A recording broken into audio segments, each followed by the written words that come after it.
ভারতের বিরুদ্ধে শক্তিশালী করতে পাকিস্তানকে এমন কিছু মেশিনারিজ দিচ্ছে চীন, যেটা অবাক করার মতো একটা বিষয়। আর এই পঞ্চম প্রজন্মের এই মেশিনারিজগুলো এতটাই উন্নত যে ভারতে যখন তখন অনায়াসে অনেক কিছু ঘটিয়ে ফেলা সম্ভব এই মেশিনারিজগুলো দিয়ে। আপনি শুনলে অবাক হয়ে যাবেন যে পাকিস্তানের বিমান বাহিনীকে শক্তিশালী করতে দেশটিকে 40টি পঞ্চম প্রজন্মের অত্যাধুনিক যে 35 স্টেলথ ফাইটার জেট সরবরাহের চূড়ান্ত সিদ্ধান্ত নিয়েছে কে? চীন। ভাবা যায়। আর মার্কিন প্রতিরক্ষা সদর দপ্তর পেন্টাগনের সাম্প্রতিক এক প্রতিবেদনে এই চাঞ্চল্যকর তথ্য নিশ্চিত করা হয়েছে। অর্থাৎ যদিও বিষয়টা হালকা পাতলা গোপনীয়তার মধ্যে ছিল, কিন্তু আমেরিকান গোয়েন্দা সংস্থা এই বিষয়টা কিন্তু পরবর্তীতে জানিয়ে দিয়েছে এবং নতুন বছরের শুরুতেই এই খবর ভারতের রাজনীতির নিরাপত্তার জন্য বড় ধরনের উদ্বেগের কারণ হয়ে দাঁড়িয়েছে। এবং এটি খবর করেছে আবার অবশেষে কে? আনন্দবাজার, অর্থাৎ বিখ্যাত একটি গণমাধ্যম। তবে পাকিস্তানের এই প্রযুক্তির কথা শুনে আপনারা কি মনে করতেছেন যে ভারতের কাছে নেই? ভারতও অনেক উন্নত একটা রাষ্ট্র, কিভাবে অর্থনৈতিকভাবে তারা কিন্তু অনেক এগিয়ে, এবং ভারতের কাছে যেসব অত্যাধুনিক মেশিনারিজ রয়েছে সেটাও কিন্তু অকল্পনীয়। সেটাও কিন্তু চিন্তার কারণ কার? পাকিস্তানকে চীন যতই সহযোগিতা করুক না কেন, ভারতে কিন্তু কম না। ভারতীয় বিমান বাহিনীতে থাকা ফরাসি যে রাফায়েল যুদ্ধ বিমানগুলো রয়েছে সেইগুলো কিন্তু অনেক উন্নত প্রযুক্তির যুদ্ধ বিমান, যেগুলো 4.5 প্রজন্মের, অর্থাৎ সেগুলো অনেক উন্নত প্রযুক্তির সিস্টেম দিয়েই কিন্তু গঠিত। অর্থাৎ পাকিস্তান যদি ভারতের বিরুদ্ধে কোনো ধরনের পদক্ষেপ নেয়, পাকিস্তানকে কি ভারত ছেড়ে দিবে? কখনোই ছেড়ে দিবে না, কারণ পাকিস্তানকে জবাব দেওয়ার মতো ভারতেরও সেই সক্ষমতা রয়েছে। আর ভারতের কাছেও সেই উন্নত প্রযুক্তির ওইরকম যুদ্ধ বিমানগুলোও রয়েছে। তবে যেটাই হোক না কেন, চীনের যে 35 হলো পঞ্চম প্রজন্মের স্টলথ যুদ্ধ বিমান, যা রাডারের চোখ ফাঁকি দিতে সক্ষম। আর বর্তমানে পৃথিবীর সবচাইতে মেইন একটা বিষয় হচ্ছে, সেটা হচ্ছে আকাশপথ। অর্থাৎ আপনি আকাশপথে যত উন্নত হবেন আপনি তত স্ট্রং হবেন। আর এই আকাশপথের সবচেয়ে ইম্পর্ট্যান্ট একটা বিষয় কি জানেন?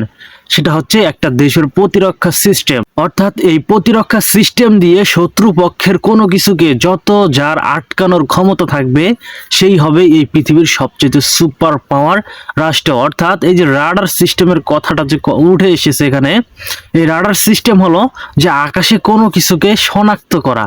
আর এটা যেই দেশ যত বেশি স্ট্রং, সেই রাষ্ট্র তত বেশি সুপার পাওয়ার, অর্থাৎ তাকেই বেশি শক্তিশালী হিসেবে গণনা করা হয় বর্তমানে কিন্তু পৃথিবীতে।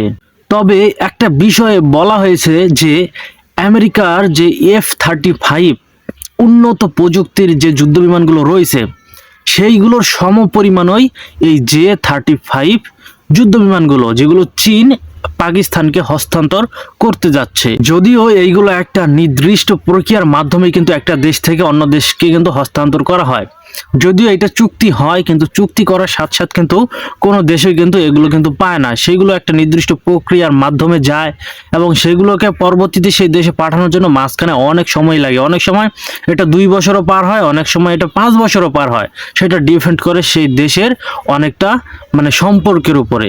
তবে যেটাই বলুন না কেন, এই যে চীন পাকিস্তানকে এই উন্নত প্রযুক্তির মেশিনারিজগুলো যে দিচ্ছে, এতে অবশ্যই ভারতের কিন্তু একটা চিন্তার কিন্তু কারণ হয়ে দাঁড়াবে, যে ভারতের জন্য এই খবরটি বিশেষ উদ্বেগের কিন্তু কারণ। এবং এই যে ভারতীয় বিমান বাহিনীর বর্তমানে নিজস্ব পঞ্চম প্রজন্মের যুদ্ধ বিমান তৈরিরও কিন্তু তারা কাজ করতেছে, যা হতে পারে বিশাল একটা ভারতের একটা সিস্টেমের একটা বিশাল একটা উন্নত প্রযুক্তিগত শক্তি, যেটা ভারতকে অনেক দূর পর্যন্ত এগিয়ে নিয়ে যাবে। কিন্তু যেটাই হোক না কেন, ভারত কিন্তু এটা কিন্তু বর্তমানে কিন্তু অনেকটাই কিন্তু রিচার্জের মাধ্যমে তারা কিন্তু রয়েছে, কিন্তু তাদের কিন্তু এত দ্রুত কিন্তু এই পঞ্চম প্রজন্মের নিজস্ব প্রযুক্তিতে তৈরি করা যুদ্ধ বিমান কিন্তু খুব দ্রুত আনা সম্ভব না। কিন্তু পাকিস্তানের হাতে যখন এই প্রযুক্তিগুলো চলে যাবে, অর্থাৎ পঞ্চম প্রযুক্তির এই উন্নত প্রযুক্তির এই যুদ্ধ বিমানগুলো যখন পাকিস্তানের হাতে থাকবে, তখন অবশ্যই ভারতের জন্য এটা একটু চিন্তার কিন্তু ভাঁজ হয়ে দাঁড়াবে। তবে যেটাই হোক, ভারতকে কখনোই ফেলিয়ে দেওয়া যাবে না। অবশ্যই পাকিস্তানকে প্রোটেক্ট করার মতো ভারতেরও কিন্তু অনেক শক্তি রয়েছে। কিন্তু আপনাকে আরেকটা বিষয় ভাবতে হবে, সেই বিষয়টা হচ্ছে যে পাকিস্তান এবং ভারতের মাঝে কিছুদিন পরপরই কিন্তু উত্তেজনার সৃষ্টি হয়। কিন্তু পাকিস্তানকে চীন বেছে নেওয়ার কি কারণ থাকতে পারে?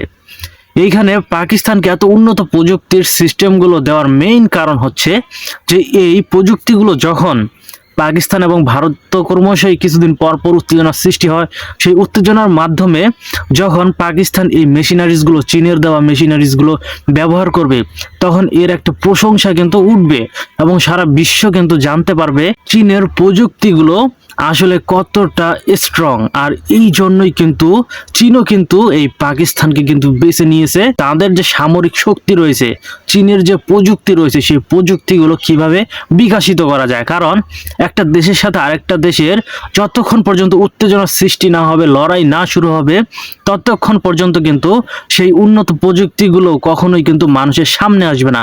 যখন একটা মিশন পরিচালনা করা হবে, সেই মিশনগুলো থেকে যখন সফলভাবে মিশন কমপ্লিট হবে, তখনই কিন্তু সেই সুনামটা কিন্তু ছড়িয়ে পড়বে। আর এই প্রেক্ষিতেই কিন্তু পাকিস্তানকে কিন্তু চীন কিন্তু অনেকটাই কিন্তু বেছে নিয়েছে। কারণ আপনি একটা বিষয় আবার দেখবেন যে পাকিস্তান এই মেশিনারিজগুলো খুব দ্রুতই পেয়ে যাবে, কিন্তু অন্য কোনো রাষ্ট্র যদি এই বিষয়গুলো যদি চায়, খুব দ্রুত কিন্তু সেগুলো কখনোই পাবে না।